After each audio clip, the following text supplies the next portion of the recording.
টোটো থেকে ছিটকে আসা জল ঘিরে বচসা, টোটো চালক এবং শিশু সহ ওই মহিলা যাত্রীকে মারধরের অভিযোগ। আক্রান্ত মহিলা যাত্রীর কোলে থাকা শিশু। পাল্টা শ্যামবাঁধ এলাকার একটি ক্লাব এবং একটি বাড়িতে হামলা চালায় মহিলা যাত্রীর পরিচিতরা।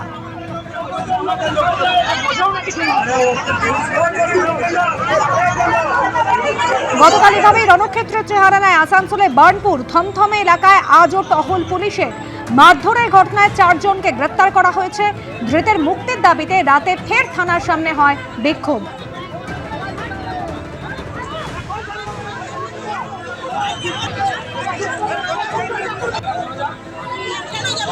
সিঙ্গুরে অনুষ্ঠান থেকে কেন্দ্রের বিরুদ্ধে ফের আর্থিক বঞ্চনার অভিযোগে সরব মুখ্যমন্ত্রী। পাশাপাশি বাংলার বাড়ি প্রকল্পের দ্বিতীয় পর্বের সূচনাও করলেন মুখ্যমন্ত্রী। 2022-এ প্রধানমন্ত্রী আবাস যোজনায় মোট 28 লক্ষ আবেদনকারীর নাম কেন্দ্রকে পাঠিয়েছিল রাজ্য সরকার। সেই তালিকায় দুর্নীতি, স্বজন পোষণ নিয়ে নানা অভিযোগ ওঠে। তদন্তে নামে একের পর এক কেন্দ্রীয় কমিটি। পরবর্তীকালে ঝাড়াই বাছাই করে 11 লক্ষ উপভোক্তার নাম চূড়ান্ত করা হয়েছে, কিন্তু কোনো টাকা আসেনি মোদী সরকারের তরফে। এই পরিস্থিতিতে বাংলার বাড়ি প্রকল্প চালু করেন মমতা বন্দ্যোপাধ্যায়। আর রাজ্য সরকারের বাংলার বাড়ি প্রকল্পে 2 দফায় 1,20,000 টাকা দেওয়া হয়। বিধানসভা ভোটের আগে এই প্রকল্পে নিয়ে একেবারে তুঙ্গে উঠেছে সংঘাত।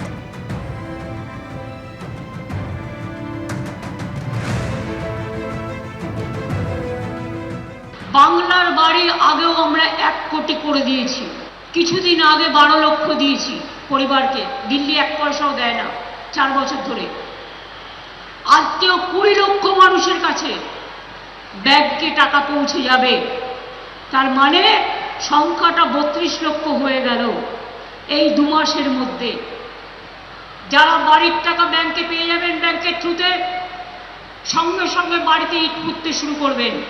পশ্চিমবাংলায় যেভাবে বালি চুরি হচ্ছে, যেভাবে সিমেন্ট রডের দাম বেড়েছে, আমরা 1,20,000 টাকা বা 60,000 টাকায় কোনো বাড়ি হয় না। যারা প্রকৃত প্রাপক বিজেপিকে আনুন।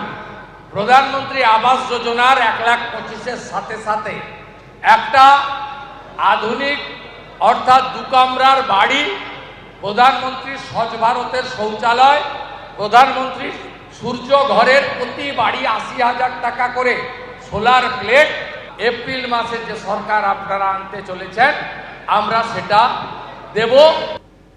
ভোটের মুখে ফের শিরোনামে সিঙ্গুর। আগে সভা করে গেছিলেন প্রধানমন্ত্রী নরেন্দ্র মোদী, আর এরপর সিঙ্গুরে সভা করলেন মুখ্যমন্ত্রী মমতা বন্দ্যোপাধ্যায়। কিন্তু সিঙ্গুরে প্রস্তাবিত ন্যানো কারখানার জমি নিয়ে দুজনেরই মুখে কুলু। এ নিয়েই একে অপরকে আক্রমণ শানিয়েছে বিজেপি ও তৃণমূল।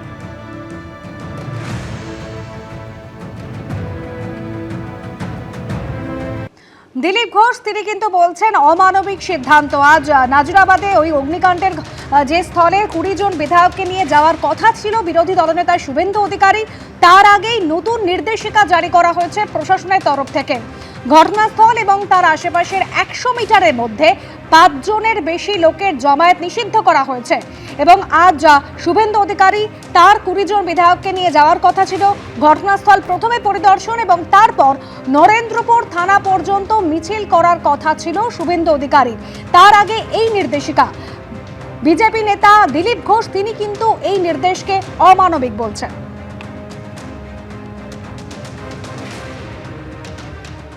এই মুহূর্তে দেবাংশু ভট্টাচার্য তৃণমূল কংগ্রেসের সোশ্যাল মিডিয়া সেলের ইনচার্জ রয়েছেন আমাদের সঙ্গে টেলিফোন লাইনে। দেবাংশু, আজ শুভেন্দু অধিকারী তার 20 জন বিধায়ককে সঙ্গে করে এই নাজিরাবাদে যাওয়ার কথা ছিল, মিছিল করার কথা ছিল। তার আগে প্রশাসনের নির্দেশিকা একেবারে 5 জনের বেশি জমায়েত করা যাবে না। দিলীপ ঘোষ তিনি বলছেন অমানবিক সিদ্ধান্ত। আচ্ছা, মহাকুম্ভে যখন 100-150 জনের উপরে মানুষ নিখোঁজ ছিল, পদপিষ্ট হয়ে মারা গেছিল, খোঁজ পাওয়া যাচ্ছিল না, তখন কোন রাজনৈতিক দল যদি মহাকুম্ভের মাঠের ভেতরে মিছিল করতো, যোগী আদিত্যনাথ অ্যালাউ করতো? তিনসুকিয়ায় যখন বাঙালিদের হত্যা করা হয়েছিল 2019 সালে, তখন যখন মহুয়া মৈত্র সমেত তৃণমূল কংগ্রেসের প্রতিনিধিরা গেছিল, এয়ারপোর্টের বাইরে কেন বেরোতে দেওয়া হয়নি? ওখানে তো কারো দেহ খুঁজে পাওয়া যাচ্ছে না এরকম গল্প হয়নি? ছাত্রাসে কেন ঢুকতে দেয়নি? এখানে একটা ঘটনা ঘটেছে, মর্মান্তিক ঘটনা, যেখানে বহু মানুষ এখনো নিখোঁজ, বহু মানুষের দেহের খোঁজ এখনো পাওয়া যাচ্ছে না। সেরকম পরিস্থিতিতে একজন মানুষ গিয়ে সেখানে রাজনৈতিক কর্মকাণ্ড করবেন, করুন না। বিরোধী দল তারা যদি কোনো সরকারি ভুল ত্রুটি হয় সেটা নিয়ে আওয়াজ তুলবেন, প্রশ্ন করবেন, ইটস কোয়াইট ন্যাচারাল, এটা নিয়ে কোনো অসুবিধা নেই। কিন্তু তার মানে এটা নয় যেখানে উদ্ধার কার্য এখনো শেষ হয়নি সেখানে আপনি 500টা লোক দিয়ে হুলস্থুল করবেন। তারপরে যদি ওখান থেকে কোনো মানুষ মিসিং হয়ে যান, ওখান থেকে কোনো মানুষের উদ্ধার কার্য করতে সমস্যা হয়, যদি আরো দুটো মানুষের দেহ যেটা খুঁজে পাওয়ার কথা সেটা যদি ধরুন চিরকালীনের জন্য ডিসঅ্যাপিয়ার হয়ে যায়, তার দায় কি শুভেন্দু অধিকারীরা নেবেন? ফলে স্বাভাবিকভাবেই তিনি আসুন। 5 জন লিমিটেশন করে দিয়েছে পুলিশ। এটাকে দিলীপ বাবুর তো অমানবিক হওয়া মনে করার কথা নয়, বরং দিলীপ বাবুকে এই শুভেন্দু বাবুরা যে দল থেকে সরিয়ে মেদিনীপুর থেকে দুর্গাপুরে পাঠিয়েছিলেন ওটা আমাদের কাছে অনেক অমানবিক মনে হচ্ছে। দিলীপ বাবু ওটা নিয়ে বেশি ভাবুন। যাদের যাওয়া উচিত ছিল, মুখ্যমন্ত্রী থেকে দমকল মন্ত্রী, তারা যাননি। আর অন্যরা যখন যাবে দেখা করতে, কমপক্ষে সান্ত্বনা তো দিতে পারি আমরা গিয়ে। এতগুলো মানুষ আর সর্বহারা স্বজনহারা হয়েছেন, বহু পরিবারের ছায়া উঠে গেছে উপর থেকে, তাকে সান্ত্বনা দেওয়াটা কাজ। আর্থিক সাহায্য যদি সম্ভব হয় সেটাও করা যাবে, কিন্তু ওনারা যাবেন না, করবেন না, কাউকে করতে দেবেন না, এটা তো হতে পারে না। এখানে 163 জারি করে দিয়ে সবার যাতায়াত বন্ধ করে দেবেন, মানুষ সমবেদনাও জানাতে পারবে না, এটা হতে পারে না, অমানবিক। নাজিরাবাদে ভয়াবহ অগ্নিকাণ্ডে মৃত্যু মিছিল। গতকাল সন্ধে পর্যন্ত 21টি দেহাংশ উদ্ধার হয়েছে। আগুন লাগার 3 দিন পরেও এখনো কিন্তু বাতাসে পোড়া গন্ধ। ভস্মীভূত হয়ে গিয়েছে 2টি গোডাউন এবং সেখান থেকে একের পর এক দেহাংশ উদ্ধার হয়েছে। আর সেই দেহগুলি পরিচয় জানতে ডিএনএ টেস্টের প্রক্রিয়াও শুরু হয়েছে। অগ্নিকাণ্ডের পর নিখোঁজদের আত্মীয়রা ভিড় জমিয়েছেন এই আনন্দপুরের নাজিরাবাদে। সরাসরি আপনাদের ঘটনাস্থলে নিয়ে যাব। আমাদের প্রতিনিধি ঝিলম করঞ্জাই রয়েছেন আমাদের সঙ্গে। ঝিলম, একেবারে যেভাবে ভয়াবহ অগ্নিকাণ্ড, আগুনে গ্রাসে গোটা এলাকা ধ্বংসস্তূপে পরিণত হয়েছে, তার মধ্যে এবার কাঠামো যে ভেঙে পড়েছিল সেই কাঠামো সরানোর কাজ চলছে, তারই সঙ্গে প্রিয়জনদের নিরন্তর খোঁজ।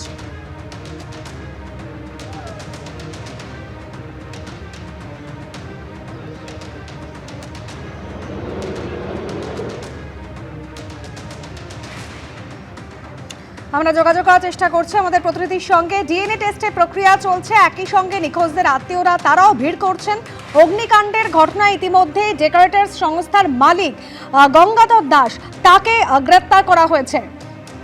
ঝিলম করঞ্জাই রয়েছেন আমাদের সঙ্গে সরাসরি। ঝিলম,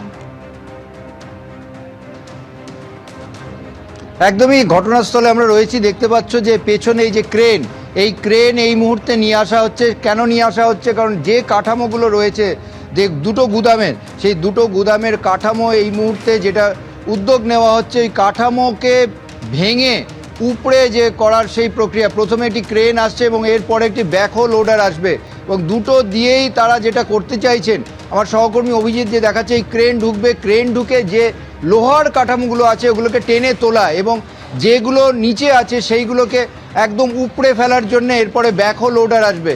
সেই ক্রেন ঢোকানোর যে প্রক্রিয়া সেটা এখন শুরু হচ্ছে। কেন এই কাঠামোগুলো সরানোর উদ্যোগ নেওয়া হচ্ছে? মূলত দমকল কর্মী এবং পুলিশের তরফ থেকে যেটা অনুমান করা হচ্ছে, যে দুটো গুদামে আগুন লেগেছে এবং ডেকোরেটার্সের যে গুদাম যেটা সবচেয়ে বেশি অগ্নিদগ্ধ হয়েছে, ক্ষতিগ্রস্ত হয়েছে, সেই কাঠামোর তলাতেই যে বিভিন্ন কর্মী যারা এখানে কাজ করছিলেন তাদের আটকে পড়ে তাদের দেহাবশেষ ওখানে পাওয়া যেতে পারে, এরকম একটা তারা অনুমান করছেন, এবং সেই কারণে তারা এই উদ্যোগ নিচ্ছেন। এবং ইতিমধ্যে 21টি দেহাবশেষ পাওয়া গেছে। ফলে পুরোপুরি এই যে অভিযানের যে তৃতীয় পর্যায়ে, উদ্ধার অভিযানের যে তৃতীয় পর্যায়ে, সেই তৃতীয় পর্যায়ের অভিযান আজকে শুরু হচ্ছে। এতদিন ধরে যা যা চেষ্টা করা হয়েছিল যে আগুন, পকেট ফায়ার যেগুলো রয়েছে সেগুলো পুরোপুরি নিয়ন্ত্রণ করা, এখন যেহেতু পকেট ফায়ার পুরোপুরি নিয়ন্ত্রিত হয়েছে, এখন পুরো দমে যে উদ্ধার করার যে কাজ, বা কেউ আটকে পড়ে থাকলে তাদের যে দেহাবশেষ, তাদেরকেও সেই দেহাবশেষ উদ্ধার করা, বের করা, সেই প্রক্রিয়ার জন্যে এই যে দেখতে পাচ্ছ এই ক্রেন নিয়ে যাওয়া হচ্ছে ভেতরে। ধাপে ধাপে প্রথমে ক্রেন এবং পরবর্তী সময়ে এটি ব্যাকহো লোডারও নিয়ে যাওয়া হবে। এবং তোমাকে জানিয়ে রাখবো, এখন অবধি 21টি দেহাবশেষ উদ্ধার হয়েছে। পুলিশের তরফ থেকে অনুমান করা হচ্ছে এখন অবধি এই ভেতরে যারা যারা আটকে পড়েছিলেন, যারা এই অগ্নিদগ্ধ হয়েছেন, তাদের যে দেহাবশেষ সেইগুলো উদ্ধার করার জন্য সামনে যে দেখতে পাচ্ছ যে প্রথমে ফুড চেনের গুদাম এবং তারপরে ডেকোরেটরসের যে গুদাম, সেই গুদামের কাঠামোগুলোকে প্রথমে ভেঙে তারপরে উপড়ে ফেলার যে উদ্যোগ, সেই উদ্যোগ নেওয়া হচ্ছে। ক্রেন নিয়ে আসা হয়েছে, ক্রেনটি প্রথমে ঢুকবে এবং ঢুকে যে কাঠামোগুলো দেখছো সেখানে পড়ে আছে অগ্নিদগ্ধ অবস্থায়, সেই কাঠামোগুলোকে টেনে বের করা হবে।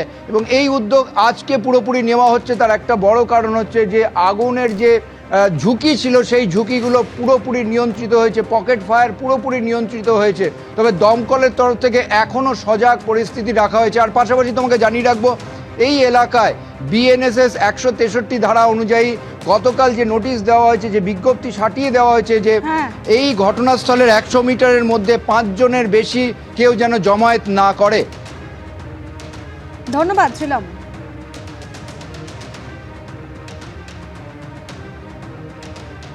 ক্রেন আনা হয়েছে, উদ্ধার কাজ চলছে। এরই পাশাপাশি দেখা যাচ্ছে মর্মান্তিক ছবি। যারা ভেতরে জ্বলে পুড়ে একেবারে খাঁক হয়ে গেলেন, তাদের আত্মীয়রা এই ধ্বংসস্তূপ পোড়া ছাইয়ের ভেতর থেকে এখনো কাছের লোকের দেহাংশ খুঁজে বেড়াচ্ছেন। ঠিক যেমন গোডাউন কর্মী বুদ্ধদেব জানার বাবা শঙ্কর জানা। আমার ছেলে খোঁজার জন্য আসছে, আমার ফুলের কাজ করতো আমার ছেলে, 5-7 বছর কাজ করতো। রোববার দিন আর শুনলে 7টার সময় ফোনে কথা আছে, ভিডিও কলে। বাবা 2-3 দিনের কাজ আছে, 2-3 দিন পর চলে যাবো। কোথেকে ফোন লাগাতো, তখন ফোন আর সুইচ অফ। উদ্ধার কাজ চলছে, আর তার মধ্যে একের পর এক দেহাংশ উদ্ধারের মধ্যে অগ্নিকাণ্ডে নিখোঁজ গোডাউন কর্মীদের আত্মীয়দের অভিযোগ খোঁজাখুঁজির ধরন নিয়ে। খোঁজাখুঁজিটা ঠিক মতো হচ্ছে না। এই যে বিল্ডিংটা আছে, বিল্ডিংটার ওই সাইড থেকে লেবার রুমটা ছিল, খোঁজাখুঁজি ভিতর পর্যন্ত ভালোভাবে কালেক্ট করছে না। এবার আমি দয়া করে বলবো যাতে ওইটা ভালো করে কালেক্ট করে, বা পুনরাবৃত্তিতে আমাদের যে পরিজন হারিয়েছে সেটা যেন জানতে পারি, বা নিখোঁজ না হারিয়ে গেছে না মারা গেছে কোনো কিছু বুঝতে পারছি না। আমরা আজ গত 3-4 দিন হতে চলছে আমরা এখানে পড়ে আছি। প্রশ্ন উঠছে, কেন এতগুলো মানুষ ভেতরেই জ্বলে পুড়ে খাঁক হয়ে গেলেন? কেন তারা আগুন লাগার পর বেরিয়ে আসতে পারলেন না? ডেকোরেটর সংস্থার প্রাক্তন কর্মী বলছেন, গোডাউন থেকে বেরিয়ে আসার দরজা তালা বন্ধ ছিল। এমনটাই তিনি শুনেছেন। আমার কয়েকজন চেনা পরিচয় ছেলে ছিল, তাদেরও দেখার জন্য এসেছিলাম, কিন্তু এসে যা দেখলাম খুব খারাপ লাগলো আমার। বেরিয়ে আসার রাস্তাটা ছিল, কিন্তু গেটে শুনলাম তালা মারা ছিল, কিন্তু একটা গেট ছিল। শুনলাম যেটা বাইরে গেটে তালা দেওয়া ছিল, ভেতরেও গেটে তালা দিয়েছিল। এটা একটা খুব রহস্যজনক ব্যাপার মনে হচ্ছে। আগুন নেভানোর ব্যবস্থা কোনো কিছু ছিল না এখানে। একাধিক প্রশ্ন কিন্তু রয়েছে, আর এরই মধ্যে আজ নাজিরাবাদে 20 জন বিধায়ককে নিয়ে যাচ্ছেন বিরোধী দলনেতা শুভেন্দু অধিকারী। তার আগে নতুন নির্দেশ প্রশাসনের তরফ থেকে। ঘটনাস্থল এবং তার আশেপাশের 100 মিটারের মধ্যে 5 জনের বেশি লোকের জমায়েত নিষিদ্ধ করা হয়েছে। ঘটনাস্থল পরিদর্শনের পর আজ নরেন্দ্রপুর থানা পর্যন্ত মিছিল করার কথা রয়েছে শুভেন্দু অধিকারী। আর সেই মিছিলের আগেই বিজ্ঞপ্তি জারি করে ভারতীয় ন্যায় সংহিতার 163 ধারা জারি করা হয়েছে। নাজিরাবাদের ঘটনাস্থলে জমায়েত হলে তথ্য প্রমাণ নষ্ট হতে পারে, সাধারণ মানুষের অসুবিধা হতে পারে বলেই মনে করছে পুলিশ।